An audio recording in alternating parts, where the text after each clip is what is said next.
एक blind murder अंधे कत्ल की गुत्थी को सुलझाने में हम लोगों को सफलता मिली है। मामले के लिए सबसे पहले मैं एडिशनल एसपी नौनी छाबड़ा मैडम और साथ में बैठे हुए एएसडीओपी मयंक तिवारी साहब और हमारी पूरी साइबर की टीम और थाने गिरिजा शंकर यादव की पूरी टीम ने बड़ी मेहनत करके इस केस को क्लियर करने में हम लोगों को सफलता मिला है। घटना जब ब्लाइंड मर्डर का केस वहाँ पर हुआ था, जब स्टार्ट किया था हम लोगों ने, तो वहाँ पर हम लोगों को ये पता चला कि मृतक जो है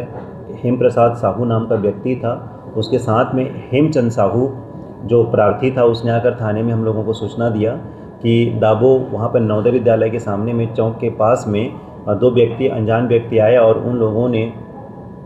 आए और मृतक के सिर पर रॉड से वार किया, जिसके चलते मृतक की मृत्यु हो गई। बाद में इस केस के बारे में जब हम लोग इन्वेस्टिगेशन करते करते गए, टेक्निकल इन सभी चीज़ों को हम लोगों ने देखा, तो हम लोगों को घटना इस प्रकार से क्लियर हुआ कि इस पूरे केस का जो मास्टर माइंड है नेतराम साहू नाम का व्यक्ति है और उसके साथ में 4 और व्यक्ति, सुनील साहू, गौकरण साहू, शुभम पॉल और एक और भी बच्चा है जिसकी उम्र 18 से अभी कम है। तो इन 5 लोगों ने मिल करके पप्पू साहू और तुलसी साहू के नाम की सुपारी दिया हुआ था। ये तुलसी साहू और पप्पू साहू को डैमेज करना चाहते थे, उसको मारना चाहते थे। लेकिन जब घटना घटा तो दाबो चौक के सामने में हेम प्रसाद साहू और हेमचंद साहू वहाँ पर बैठे हुए थे। तो नेतराम साहू को किसी ने बताया, उसको पता लगाया, तो वहाँ पर उसको लगा कि तुलसी साहू और पप्पू साहू शराब पीने के लिए बैठे हैं। तो नेतराम साहू ने अपने बाकी साथियों को वहाँ पर गाड़ी के माध्यम से भेजा और सड़क के पास में गौकरण साहू और शुभम पाल वहाँ पर देख रहे थे और 2 व्यक्ति जो मेन आरोपी हैं सुनील साहू और शुभम पाल, ये दोनों गए और उन्होंने सबसे पहले पूछा कि आप लोगों में से पप्पू साहू कौन है। तो उन्होंने बोला कि मृतक ने बोला कि हमें से पप्पू साहू कोई नहीं है। और वो लोग वापस आ गए और 10 मिनट मतलब वहाँ से बाहर आया और उन्होंने नेतराम साहू को फ़ोन किया और बताया कि जिसको नेतराम साहू मरवाना चाहता था, जिसके नाम की सुपारी दिया था 50,000 में, वो व्यक्ति वहाँ पर मिल गया है, फ़ोटो से मैच हो गया है और तुरंत आया और उसने ज़ोर से हेम प्रसाद साहू जो मृतक है उसके सिर पर वार किया और स्पॉट पे जख्मी हो गया। बाद में हॉस्पिटल में ब्रॉड डेड उसको घोषित किया गया और दूसरे जो प्रार्थी के साथ में हेमचंद साहू था उसको भी मारने के लिए वो लोग उसको दौड़ाए, लेकिन वो भाग गया और वहाँ पर बच गया। इस प्रकार इस केस में हम लोगों ने 5 नेतराम साहू 4 साथी को हम लोगों ने गिरफ्तार कर लिया है और प्रार्थी के मोबाइल को और घटना स्थल से बाइक को लेकर के भागे थे उसको भी हम लोगों ने जब्त कर लिया है। जिस रॉड से सिर पर वार किया गया था उस रॉड को भी हम लोगों ने कब्जे में ले लिया है, उसको भी हम लोगों ने सीज कर लिया है और 5 आरोपी को हम लोगों ने गिरफ्तार कर लिया है। उन्होंने अपने बयान को भी कबूल कर लिया है और टेक्निकल एंड और सभी सारी चीज़ों से हम लोगों को इसके बारे में चीज़ें क्लियर हो गई है। मृतक के बारे में चूँकि घटना स्थल वहाँ पर था और मृतक के बारे में जब प्रारंभ में हम लोगों ने इसमें जब जांच की कार्रवाई किया और जांच कर रहे थे तो मृतक और प्रार्थी की दिशा में हम लोग उसमें हम लोगों ने बढ़ना प्रारंभ किया था, जिस पर कई सारी चीज़ों के बारे में पता चला। लेकिन अंत में सही कहानी हम लोगों के सामने में आया और मृतक ने अपना कबूल कर लिया। इस मृतक को मारने का जो मुख्य मोटिव था ये 2 साल पुराने की पहले की दुश्मनी थी, क्योंकि 2 साल पहले जो तुलसी साहू है जिसको मारना चाहता था, तुलसी साहू ने नेतराम साहू को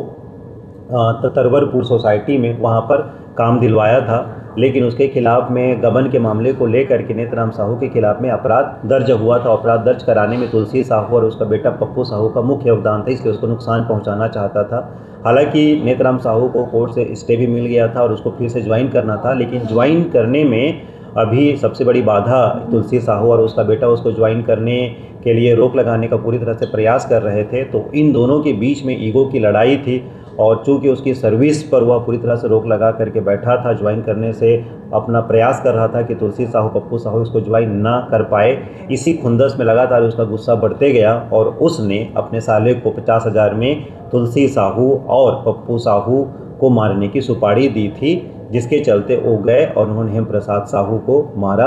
हालांकि उन्होंने इस बात को कहा है कि हम लोग पप्पू साहू को मारने गए थे और हम लोगों को कन्फ्यूज़न हो गया और हम लोगों ने हेम प्रसाद साहू की हत्या कर दी, लेकिन हत्या है। अब सबसे पहले हत्या की धारा लगी है, लूट का लगा है और साक्ष्य को छिपाने का और षड्यंत्र करने की धारा हम लोगों ने लगाई हुई है। पुलवामा में ये पूरी तरह से, चूँकि उनके बीच में 2 साल पहले की दुश्मनी थी, जो अभी कुछ महीनों पहले उन दोनों के बीच में आपसे लड़ाई चल रहा था, ईगो की लड़ाई चल रहा था और तुलसी साहू और पप्पू साहू ने पूरा प्रयास करके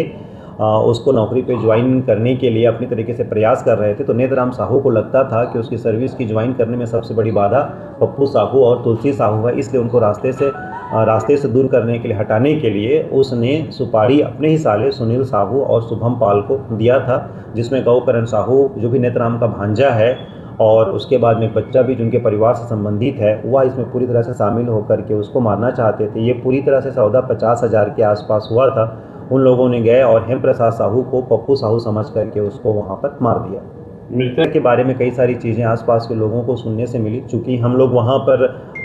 जब हम लोग पूछताछ कर रहे थे और हम लोग उस दिशा में जब बढ़ रहे थे, तो उसके बारे में कई सारी कई रहस्यपूर्ण चीज़ें वहाँ पर मिल रही थी। हालांकि उस दिशा पर हम लोगों ने बढ़ने का प्रयास किया, लेकिन हम लोगों को जब चीज़ें यहाँ पर क्लियर हुई तो हमारी पूरी डायरेक्शन की जो दिशा थी, हम लोग